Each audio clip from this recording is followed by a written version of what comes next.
Okay, welcome. It's great to be here.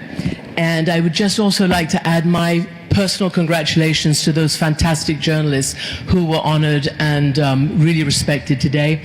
Welcome to the First Lady of the United States and to everybody else. So, as we know, this conference is built around the themes of, as we've just said, diversity and innovation and how to try to fix the big world issues that we are facing right now. I want to start by asking all of you the breaking news, if you like, because as if there weren't enough wars, destruction, and death happening in this region right now, it appears that we've all been surprised by what's happening in Syria. It appears that apparently no intelligence agency predicted this, and these rebels, whoever they are on their way potentially even to Damascus. We're hearing from the Wall Street Journal that the family of President Bashar Assad has left and has gone to Russia. I don't know, can I just start by asking you, Prime Minister, this is your region, yet another crisis. What do you expect will happen there? Do you think Assad can hang on? First of all, thank you, Christian, for having me in this panel. I would like also to thank and welcome all our guests who participated with us here this year in Doha Forum, and I think we are having this forum this year in a very important and critical period in our region. Of course, from the situation in Gaza and then the expansion of this beyond Gaza. Well, first of all, I think that there are two factors when it comes to what's happening right now in Syria. The first factor was really anticipated because of what's happening in Gaza and what we've been actually trying to warn everyone around the world that this situation in Gaza is going to expand, is going to have its consequences on the entire region, and we have seen this is expanding gradually, whether it's in Lebanon or what's happening with the Red Sea. And so basically I believe that the second factor to this is really ignoring the situation in Gaza while we at that time, in Syria, while we had an opportunity in that time when the war over there has calmed down, yet Assad didn't seize this opportunities to start engaging and restoring his relationship with his people, and we didn't see serious movement, whether it's on the return of the refugees or on reconciling with his own people. Of course, I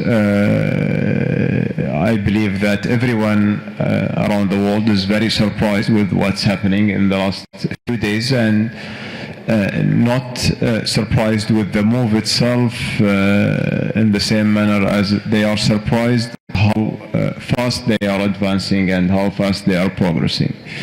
This situation might evolve and becoming more and more dangerous, and our worry that this will bring us back to the old cycles of internal violence, the civil war, and this will really threaten the integrity, the territorial integrity of the state of Syria, and honestly is going to damage and destroy what's left if there is any sense of urgency to start putting a political framework for what's happening over there and trying to address the issue from a political perspective in order to find a sustainable solution there.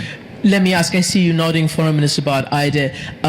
Again, this is a huge surprise, not just the speed, but the fact that it happened. Apparently, they've been planning for a while, and nobody kind of picked up on it. Do you think that this is a step towards a failed Syria state? And do you know who this Jawlani, the head of this group, is? What does he represent? First I have to say I'm really happy to be at the Doha Forum and in this panel. And I agree with the Prime Minister. We work closely with Qatar on many of these issues, and we have both been warning that the conflicts in the Middle East would spread. So when you say surprised, maybe the exact way it was spreading, but the fact that it would continue to spread should not be any surprise. There's a direct link between the regional dynamics and the intra-regional dynamics here, because the weakening of Hezbollah, indirectly the weakening of some of the proxies of Iran, but also Russia being more engaged in has led to a power of sorts in Syria, which has been seized on by Hayat Tahrir al-Sham and these groups, who are also, transforming themselves, or at least presenting themselves in a new light. And the fact that the Assad forces are not putting on more resistance might suggest something that could move to a failed state. And there has been many warnings, many attempts to say Syria is not over. It might be simmering. The humanitarian situation is terrible already, getting worse. Remember, people were fleeing from Lebanon into Syria. Now a lot of Syrians are again fleeing or moving around in Syria, forced to be on the move. And the calls for a political settlement are more important than ever. But there have been too many groups in Syria, including the leadership, who have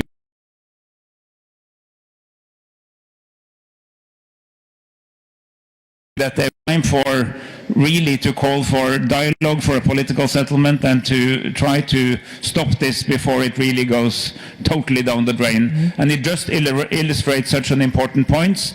The conflicts in the region are intertwined, but they're also intertwined with conflicts in other regions, because there is not a separate European, Middle Eastern or Asian theater. They are increasingly connected to each other as well. Which is a great way for me to ask you, Foreign Minister Jaishankar, sitting there in India, and this is not necessarily your region, but what's happening here, how does it affect you? What do you see happening in Syria?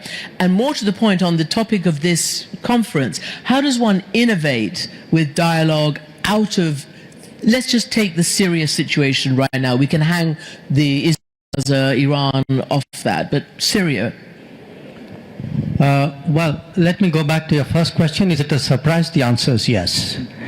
I would also agree with Sheikh Mohammed in the sense that, the region was in such prolonged ferment that surprises will occur when this goes on for so long.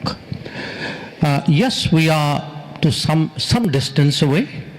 But let me just put that in some perspective. We still have about 500,000 Indians who live in Mediterranean countries. We have a trade of about $80 billion with the Mediterranean.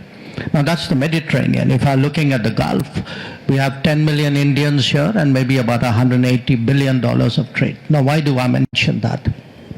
Because I think what's happening in Syria, what's happening in the larger region, what's happening in Gaza and Lebanon, and the combination of all of this, there is a larger regional instability which is actually growing month on month.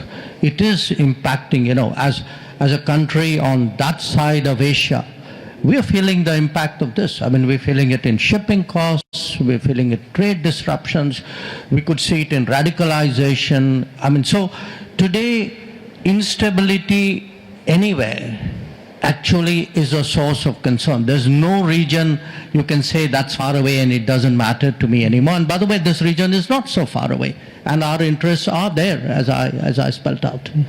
Prime Minister, the Biden administration, who you've been working for, is in its last days. Everybody here, everybody around the world, leaders are waiting to see what a new Trump administration means for the major issues around the world. So for here, you have been sort of the linchpin, Qatar, in the negotiations, certainly historically and currently, regarding Israel and Gaza and hostage release and ceasefire. It's got nowhere, but we understand it's restarted. What can you tell me about the state of a possible ceasefire right now and the impact of a Trump administration on the region? I think first, when we look at the current state of the negotiations, it's been through ups and downs since the start of the war, and all of us, we have seen when November 23 the deal was concluded to release the first batch of hostages, around 109 Israelis plus 15 foreigners, in exchange of 250 Palestinian prisoners. And since that time, we've been back and forth within the same process, within the same framework that we are discussing until today. We have seen moments in time throughout the negotiations where, unfortunately, the process itself being exploited for political reason from one party or another, and a lot of scrutiny that we've been through because of some parties trying to score some political points. Now, especially in the last days of just before the elections in the United States, we have seen that the momentum in the negotiation became very much in declination, and we didn't sense a real willingness to reach a closure for what's happening over there. And that's when, similar to the step that we took back in April, until we see it will go and there is a possibility for a momentum to rebuild. Is there now? We have sensed, yes, actually, we have sensed after the election that the momentum is coming back. And now, when it comes to any differences between the previous administration or President Biden's current administration, the outgoing one and the incoming one, of course, there will be some differences in the themes and the approach that and the way they are approaching things, but we didn't see or recognize any disagreement on the goal itself to end the war, and that basically was very important for us to understand especially after the election, because whether we like it or not, it has an impact on the decisions and what's happening on the ground. And it was the contrary. We have seen a lot of encouragement from the incoming administration in order to achieve a deal even before the president come to the office, and that's actually made us trying to move things back and trying to put it back on track, and we've been engaging in the past couple of weeks. Now, in terms of where we are, Christina, that this matter is affecting a lot, whether it's affecting the people in Gaza and the suffering that they are suffering, or even affecting the families in Israel, the families of the hostages. And unfortunately, given the way it's been managed throughout the year and everything being put out in the public domain, raising the hope for those innocent people has been counterproductive, because every time we got frustrated with the disappointments that we've been through in that. So we are trying as much as possible right now to protect the process in order to make sure that we can achieve a meaningful results. What we hope and what we expect, we hope to get things done as soon as possible. We hope that the willingness of the parties to engage in a good faith continues in the same manner. And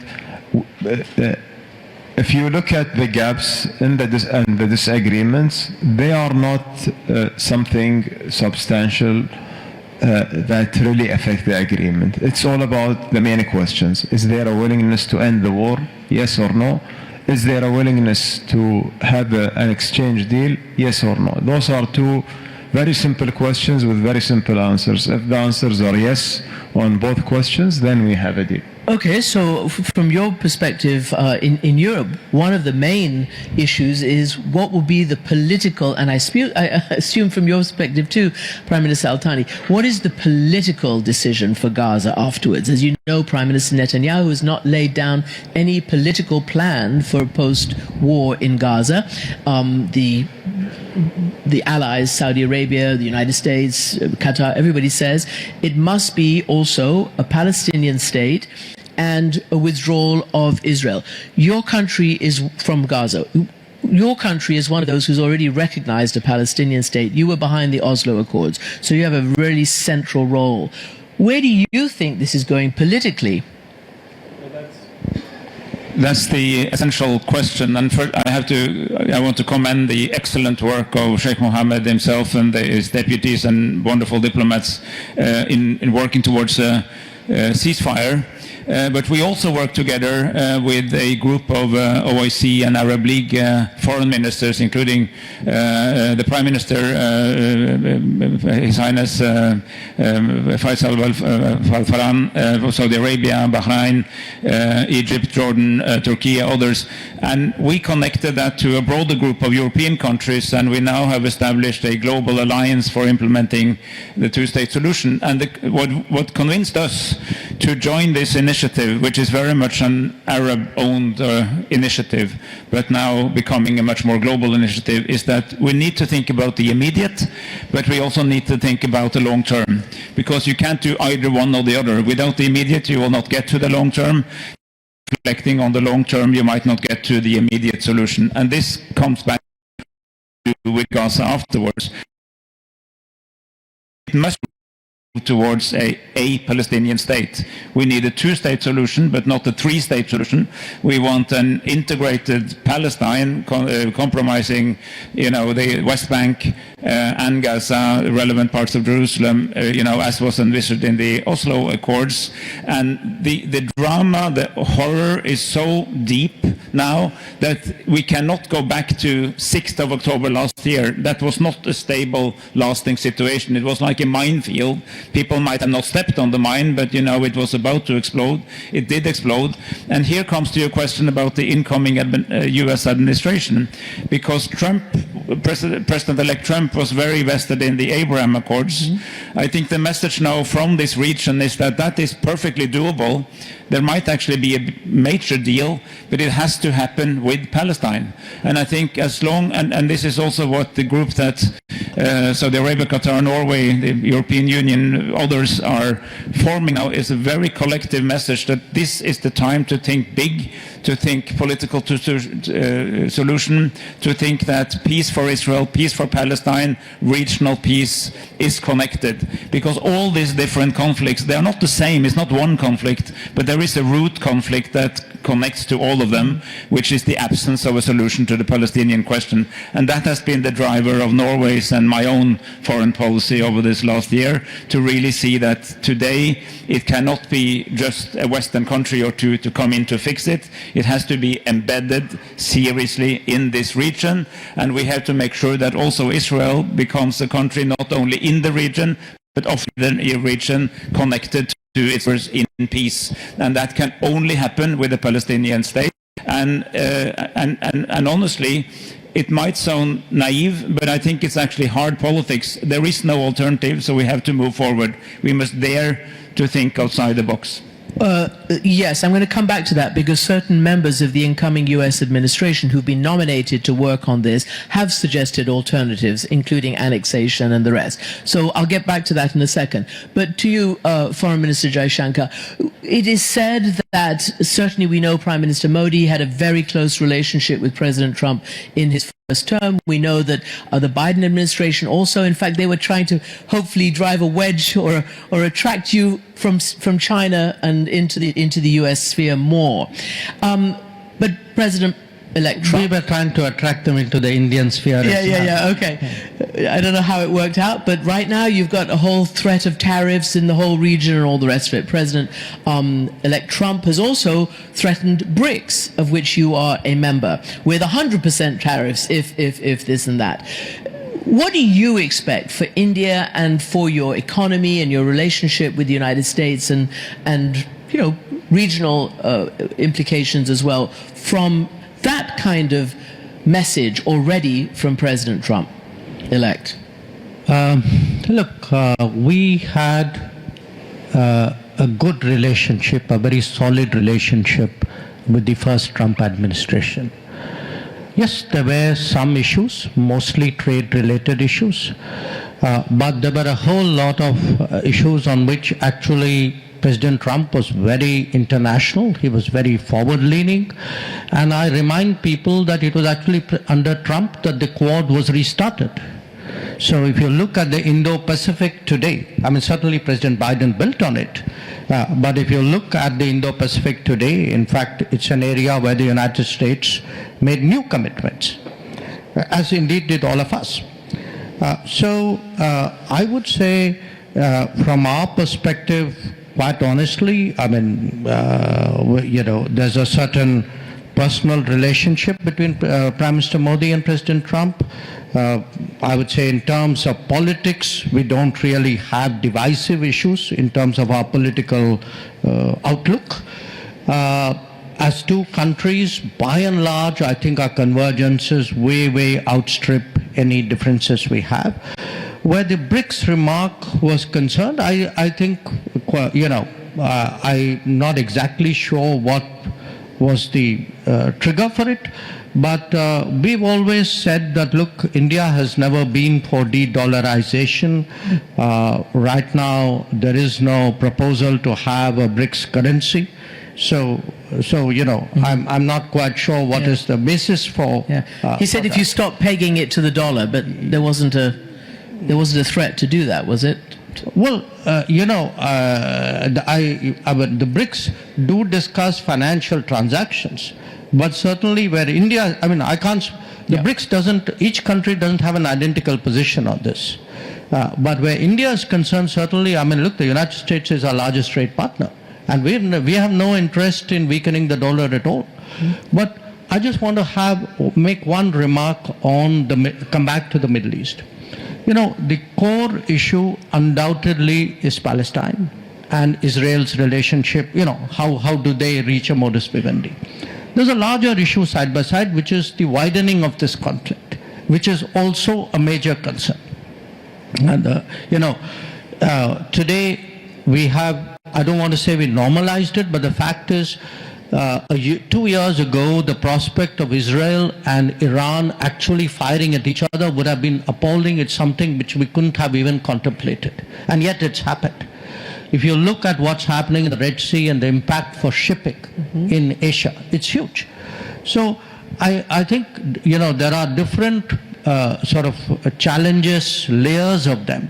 But just like the journalists who sat on these chairs before us told us, look, it's a tough world, very difficult, but we journalists have to do our job. Yeah. I think similarly, diplomats of the world have to tell themselves, it's a messy world, it's terrible, there are conflicts, but therefore there's all the more reason for diplomats of the world to step forward. And that era, which we saw in the 60s and 70s, which is either the Security Council managed it, or a few countries, mostly the major powers did it. I think that era is behind us. Yeah. I think all of us in different ways need to step forward. So, for example, what Qatar is doing, there are so many conflicts. I mean, we are trying to do something in Ukraine. We see Myanmar as almost a kind of a forgotten conflict where there's an approach like, let's not invite them and the problem will solve itself. So I think there is a greater case for more vigorous diplomacy, for more innovative diplomacy, for a more participative diplomacy, and I think more countries need to have the boldness to bite that bullet. Let me just ask you, Prime Minister Al-Thani, you just told Time magazine, I mean, to Foreign Minister's point, the Middle East is unfortunately dancing on the edge. In terms of your historic role in negotiations, as you know, some powerful Republicans in Washington are threatening to pressure your government to cut ties with Hamas officials. How do you respond to that kind of pressure, and do you think it'll increase? Well, with all the respect, for any other country's politician demands on Qatar on certain policies, not all of them also understand where Qatar stands and what its position. And unfortunately, even some politicians, they have no idea where Qatar is located. I'm sorry, I'm not trying to offend anybody, but it's because it is the reality, when it comes, for example, when, talking about Iran, or talking about our relation, or the office, when Taliban office opened here, or when Hamas office opened here in Doha. It's basically this, this kind of fabric, it's the fabric of our region that we are living in. Most of the challenges that we are living in today, it's happening between state actor and non-state actors. Yep. And those non-state actors becoming like a major player, a major factor in the instability of that region. So who's going to engage with them? Do we have, if we would reflect just on 30, 40 years ago in that region, any of the conflicts that happened in the region being resolved in the battlefield and end them? Any of those situations being de-escalated or contained without having these lines of communication? All of them.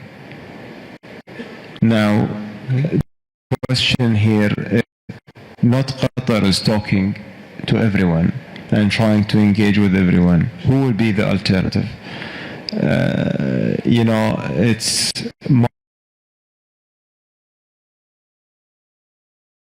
It's the region around me is stable to ensure also my stability and my national security.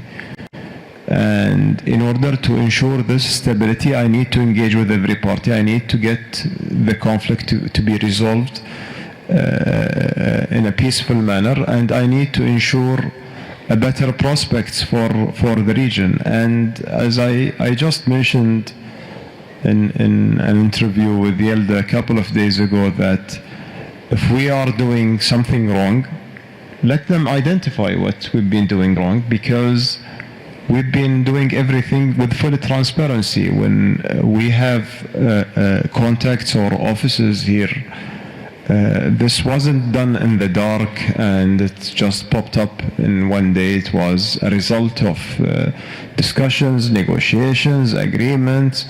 The use of that office wasn't just an anticipation of an event like 7th of October, and it helped in that event to secure the release. It brokered a lot of ceasefires before. It prevented a lot of wars from happening and erupting. It stabilized the situation. Now, something went wrong and resulted with the 7th of October. It's not because that they have an office exist in Doha and that's what triggered. There are a lot of other factors, but in ignoring the other factors that triggered and caused all this, and just focusing on one element, which honestly it's cosmetic element. I mean, a political office, political representation that represent a communication channel, what kind of empowerment does it have except being a communication channel that serving this purpose? So the US administration, of course, they understand this very well. We've been doing this in full coordination and full openness with them. There are politicians, unfortunately, maybe they don't have the background about it. Once we engage with them, explain for them, they totally understand it and they totally get it. The ones whom we didn't have the chance to engage with or to explain that position, maybe this is should be a liability on us to engage. But in an overall, to sum it up, Qatar is a platform to convene between the different parties. Is a platform where we arrange for everyone to bring them to the table, but and to make sure that they are keep engaging between each other. But also, we are not expected to enforce solutions or to impose on them any kind of solution if the willingness is lacking. Okay. I want to ask you, Foreign Minister, one last question on this topic. Veteran Norwegian diplomat, as you know, Tor Wennesland, is stepping down as the UN Middle East envoy. And he told the New York Times, politics failed, diplomacy failed, the international community failed, and the parties failed to bring about the permanent solution to the crisis that really affects this whole region and so much of the world. And I just want to ask you, because again, the incoming Trump administration appointees, let's say Mike Huckabee, who's being appointed as the ambassador, said this week that of course it's possible that the US would back the Israeli government were it to try to annex the occupied West Bank. I'm sure all of you have ideas about that, but where do you think that would lead? And do you think that's really something that the US would accept? Does Europe agree? Do you have any power to disagree? What do you make of that? First, I think we should relate to the Trump administration for real when it's actually in office and when they are actually presenting real policies from the position of power.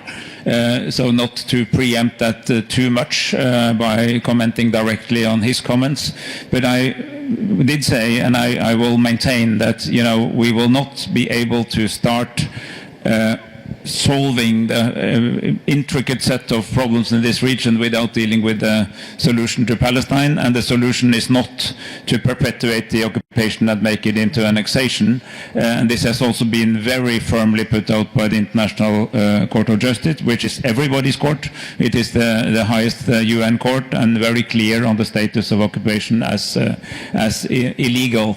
And I think we have to take that as a starting point as we move forward. And I do also think, as I said earlier, that there are some opportunities in working on the Abraham Accords approach, given the solid message that can happen, but Palestine is part of it.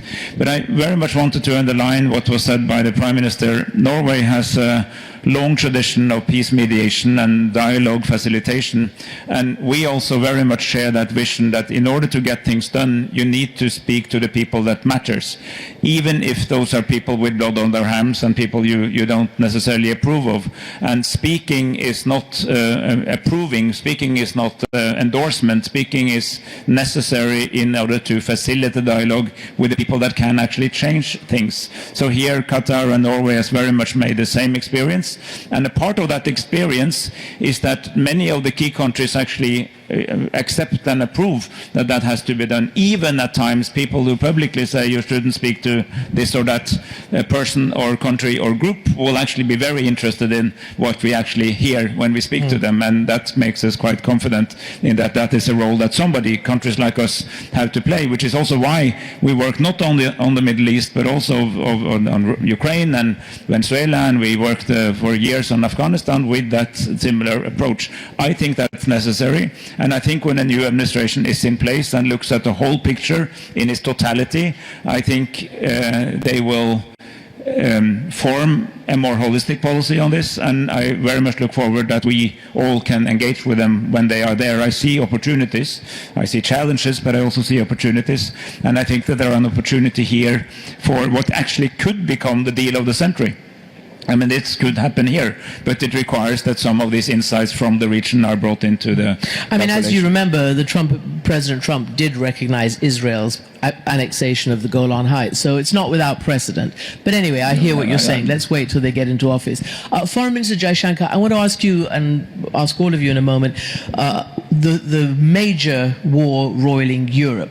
So you get a lot of cheap oil still from Russia, I believe. I get oil, yes. Huh? I get oil, yes. Yeah. It's right. not necessarily cheap. But it's Russian. If you have a better deal, I'm willing to look at it. But it's Russian, and it's a good deal for you, despite sanctions and all the rest of it. It has been said that Russia, China, North Korea, Iran, etc., are sort of forming or have formed an axis of anti-Americanism, anti-Westernism. And I want to know, does India have a role to play, or what do you believe will be the momentum on this Russia invasion of Ukraine and the resolution? I know the Foreign Minister Lavrov is going to speak. What do you think is going to happen, particularly with the Trump administration, who I know they're not in office, but they have very, very clearly telegraphed that they don't want to keep helping Ukraine militarily? Two comments. One, regarding the conflict, the war itself. You know, we've always held to the view that this war is not going to be solved on the battlefield. That at the end of the day, people are going to return to some kind of negotiating table, the sooner the better. And our effort has been to facilitate that to the extent possible. Now, to be honest with you, that's not always been the most popular thing, at least in some parts of the world.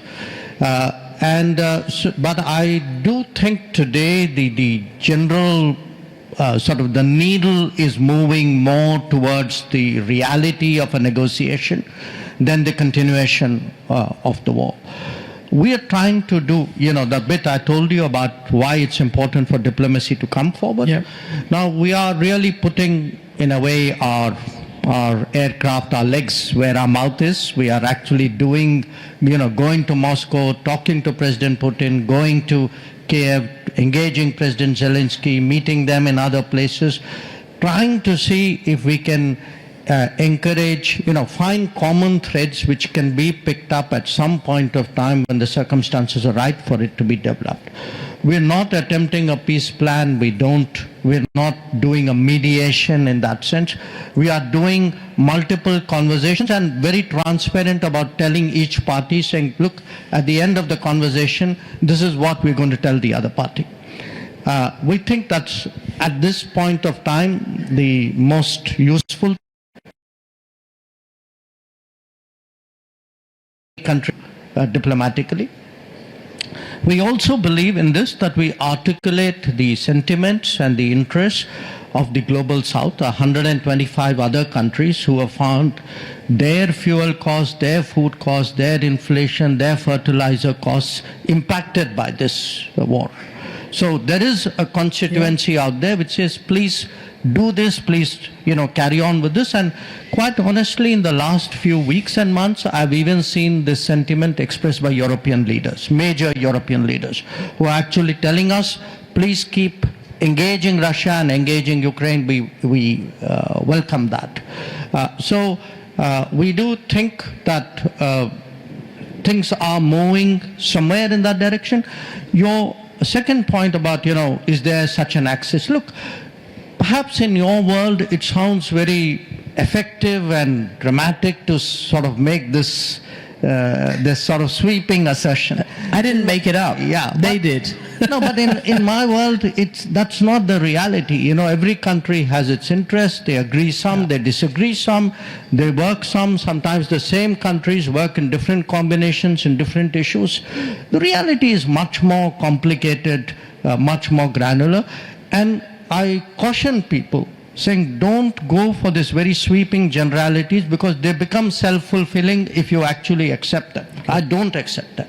You know, I do think each one of these is a nation with some history, with some certain self-regard, and each one of them is in it for themselves. Yeah. Yes, I was coming to you on this because I think there'll be a lot more pressure from the Trump administration on Europe to take charge of their own security more. And the idea of giving weapons to Ukraine was, okay, maybe they thought they could help them win, but they never gave enough to help them win. But apparently not even enough to put them in a sort of co-equal place at the bargaining table. So how do you see an end to this diplomatically?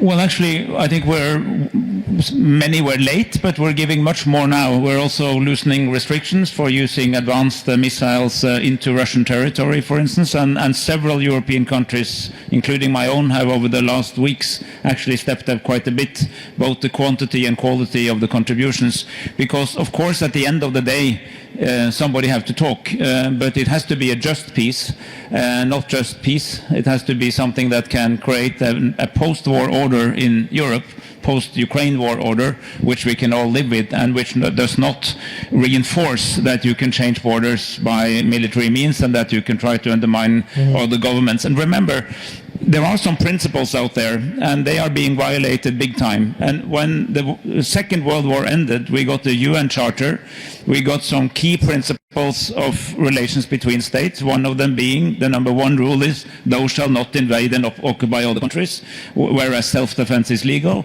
We also created rules for how war should be fought, the Geneva Conventions, international humanitarian law, and the Human Rights Charter. And when I criticize Russia, it's not because I happen to side with Ukraine, it's because they broke the fundamental principle in relations between states, and that shall not happen. And when I criticize Israel in Gaza, massively overstepping the rules of warfare, meaning the distinction and proportionality principle in international law. And sometimes we actually have to take a principled approach. And the problem now is that we have one part of the world who is highlighting correctly Russia's violations of Ukraine's sovereignty, but being wobbly on Gaza. And then you have another part of the world who are correctly criticizing Israel in Gaza, but rather wobbly on the principles that have been violated in Ukraine. And I proudly say that I stand up for the principles in both cases. And I think we are much better off, particularly countries who are not the biggest ones on the planet, if we try to believe in the principles we agreed. And if we don't like them, we should change them collectively, not just keep ignoring them, because the outcome of that collective ignorance of the principles when they are not so favorable to your own friends and possessions is that in the end there will be no principles left, and we will all live in a much more dangerous world. So I think really I will demand behavior of Russia in Ukraine, and I will demand compliance with international humanitarian law in Gaza. Really interesting. And finally, to you, Prime Minister Al-Thani, we've got a minute and 20 seconds left. We've talked about a lot of threats. We've talked about the principles of this forum. How does one innovate and dialogue one's way out of, for instance, climate? We haven't talked about that, and I think that's a huge issue here. Well, I'm sorry, I didn't. Climate. We haven't talked about climate. What is another big threat that you're, that's on your plate right now? Well, actually, look, from our perspective, when you look at the human needs pyramid, security is like the foundation of that pyramid. And basically, when you lack security, it means that everything on top of it will be considered as a secondary threat. And this is the nature of the human being. Today, in the Middle East, in our region, the main threat that we have is a security threat that we didn't figure it out yet. When we have all these conflicts, instead of being contained, being spreading out, then all other issues which are very highly concerning for us as governments are not really been thought of because of the foundation itself that's not being addressed. Now, when it comes to trying to think about issues and crises in more an innovative manner, I believe that the approach that we are trying to take here as a state of Qatar is really, when we look at any issue or any crisis around us from a security perspective, we are trying to break down this crisis and trying to isolate at least different verticals from each other, and trying to address whatever we see as a quick win, and then build on it from there. That will help in building momentum. This is basically the approach that we are trying to adopt. But when it comes to other issues like collaborative approach on climate, on food security, on issues that are required for our people and for our people prosperity. We believe that regional platforms now becoming more and more effective, more and more relevant to these kind of dialogues. And for example, in our case here in the region, the GCC platform represented one of the main facilitator for such a dialogue in those areas. And I believe that what we have accomplished in the past year especially has been something very, very important and very significant. Just to close, I know I see the clock. Just for as a matter to close with what my colleagues just mentioned on the situation in the region and Gaza and on the wider situation when it comes to Russia, Ukraine. Christian, the most important thing that we go back to the first principles and what His Excellency just mentioned. Now, when we are trying to apply international law, they need to be applied equally to everyone and to each and every conflict. Unfortunately, what we have seen, especially from the lens of the people of this region, that a lot of countries that's considered, the leading countries in international law, leading countries in human rights law, they are just turning a blind eye from what's happening in the region and, looking at what's happening with Ukraine only from that lens, while in the region, no, it's different. We have other reasons. There are historical dimensions to this. Yes, we know there are historical dimensions to this, but these historical dimensions can never give the license to kill innocent people like this. Thank you. Prime Ministers, Foreign Ministers, thank you so much indeed. Really interesting.